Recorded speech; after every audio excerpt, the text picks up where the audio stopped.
Alright, this is episode 6 of the Cressida build. We're carrying on. Today, pulling out the fuel tank, cutting it, modifying it. I'll show you how to do that safely. That's about it. Let's get into it, show you how it's done.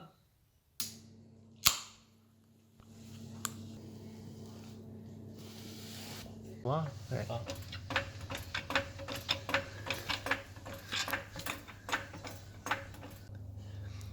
This is the standard Cressida fuel pump. It's an external pump. It sits underneath the car, next to the tank. We're going to pull the tank out and pull the pump out, and then I'm going to make a little thing up and I'll show you all about that. One sec, let's just get this tank out.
Alright, so there's the tank out of the car.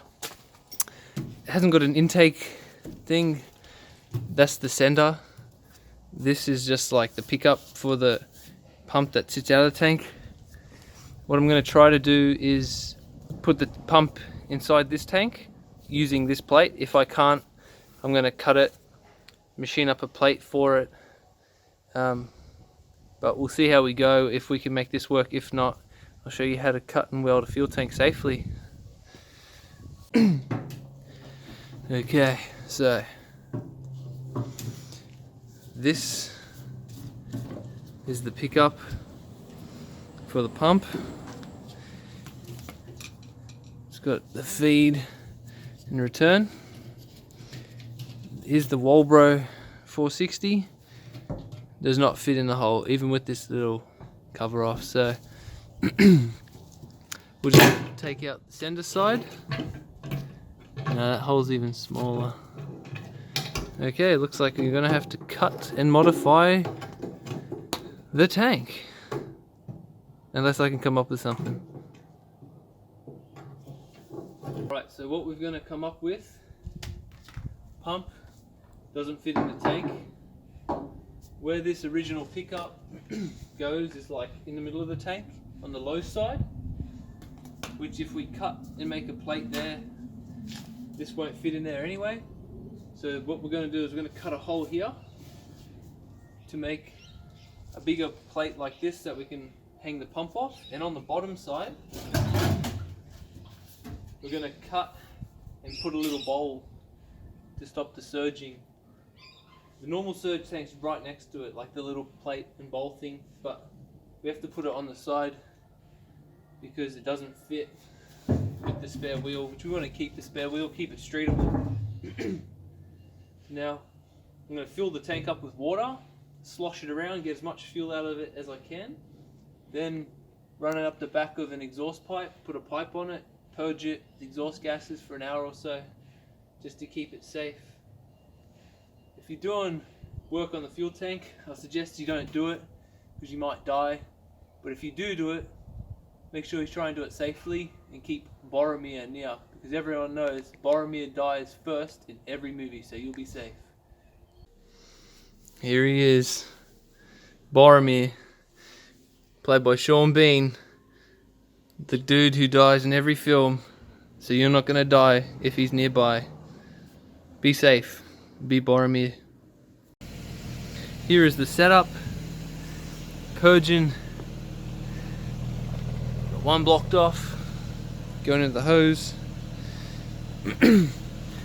A lot of wind's coming out, so we'll leave this for about an hour. All the heat and the gases will purge it nice.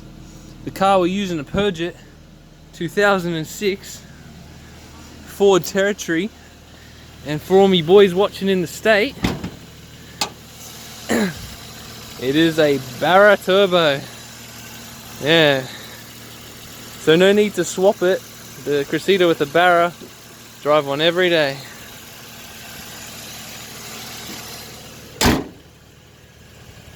Nice.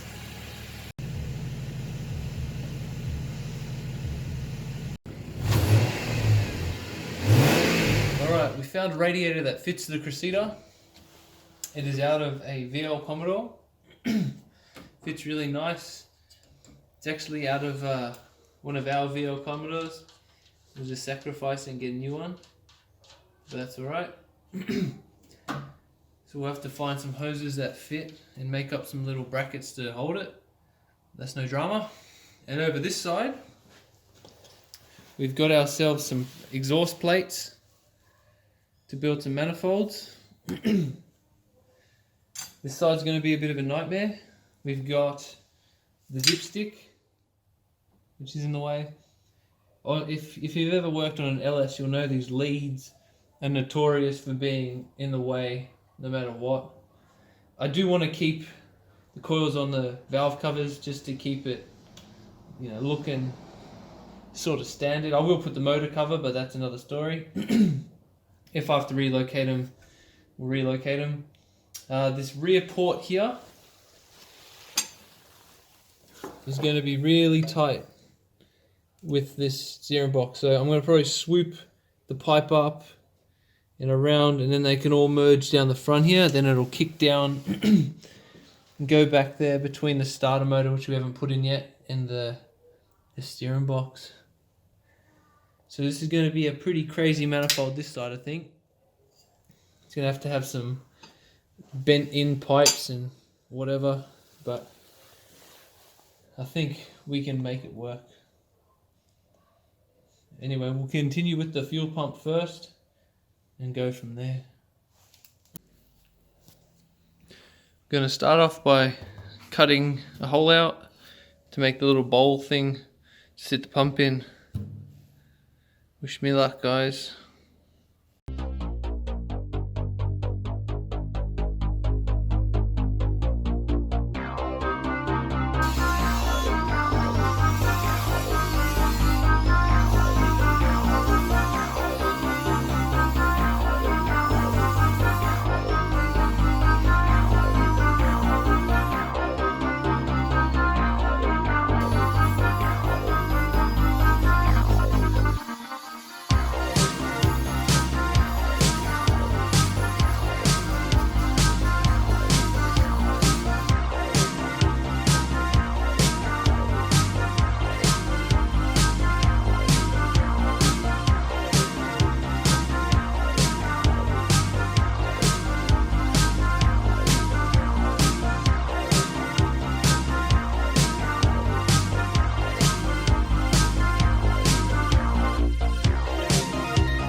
This is what I've come up with. It's a plate I've milled out. I was going to make this on the CNC, except I'm currently doing a few modifications on the CNC, so it's out of action. These spouts are the feed in return. They're a -6 on the base. Takes 8mm barb, which is what the feed in return will be. So they'll weld them onto there, weld these on the bottom, and I'll show you how I set up putting the wires through these holes using some O-rings to seal it.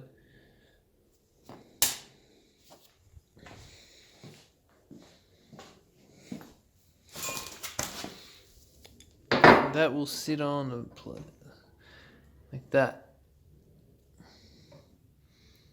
Just have to cut a piece of steel out, cut it out, weld it on, and I'll seal it with a rubber gasket. This is not a welding channel, but I'm using what are these ones? The blue ones, lanthanum ones, blue tips. They work pretty good on aluminium, I find anyway. Just rolling with the foot pedal, and we'll just try our best to TIG it up and not overheat these. What you want to try and do, get all your heat into this block, because this is quite thick. It's going to be a big heat sink, so you're going to want to, even preheating this might be a good idea, except I haven't got a heat gun or anything at home, so we'll just see what happens. I have a couple of spare things, so if we stuff it up, we stuff it up.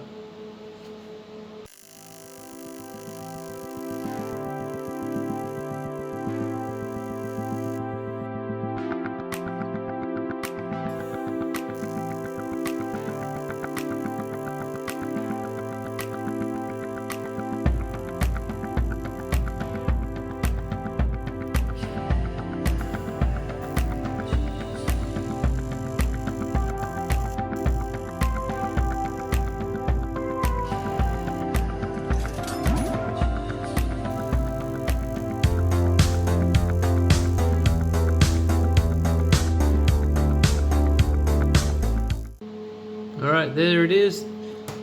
Straight off the press. It's really hot. I didn't have my welding glove on, and I picked it up. I was wearing a like a gardening glove, and it just melted my glove. That's what all this brown is. So I'm not gonna be like, yeah, I'm the perfect welder, but not too shabby. They were. I don't normally weld really thick stuff like this, so you got to get it really hot to weld, because the heat sink just dissipates in it like crazy. Anyway, continue on.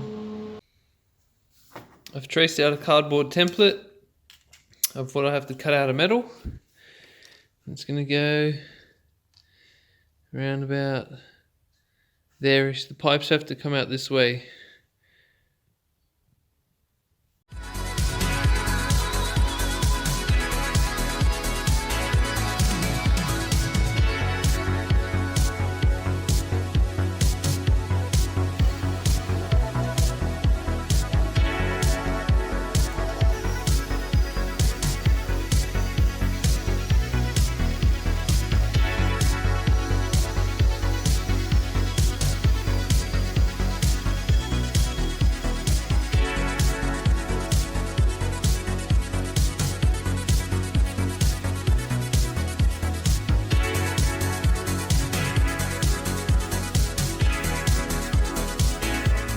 Okay, so this is the pump setup we've come up with.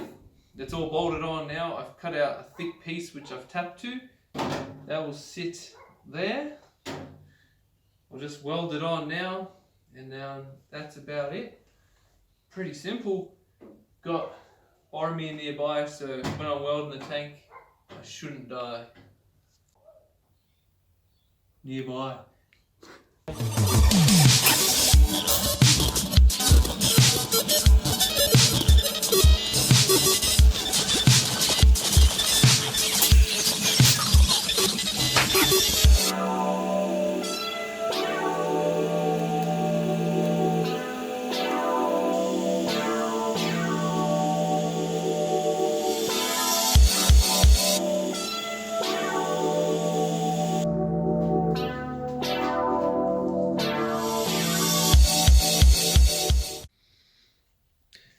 here is the fuel tank pump and hanger.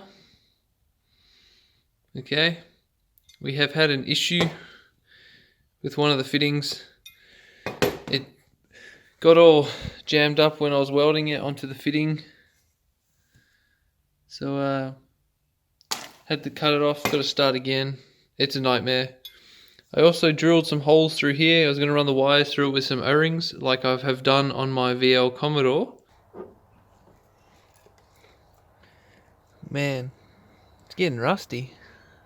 But then decided against that. I'm going to get some of those bulkhead fitting things. Anyway, the pump will bolt onto there with a hose clamp, sending the fuel up and back, and then that sits in there, and at the bottom it has the bowl, which I haven't welded on yet because I want to just check this fits correctly. So I'll post the video today, but I'm still waiting for some fittings to come. This has been a bit of a nightmare because I've changed my idea on this plate a bunch of times, and I've also been really busy fixing Land Rovers.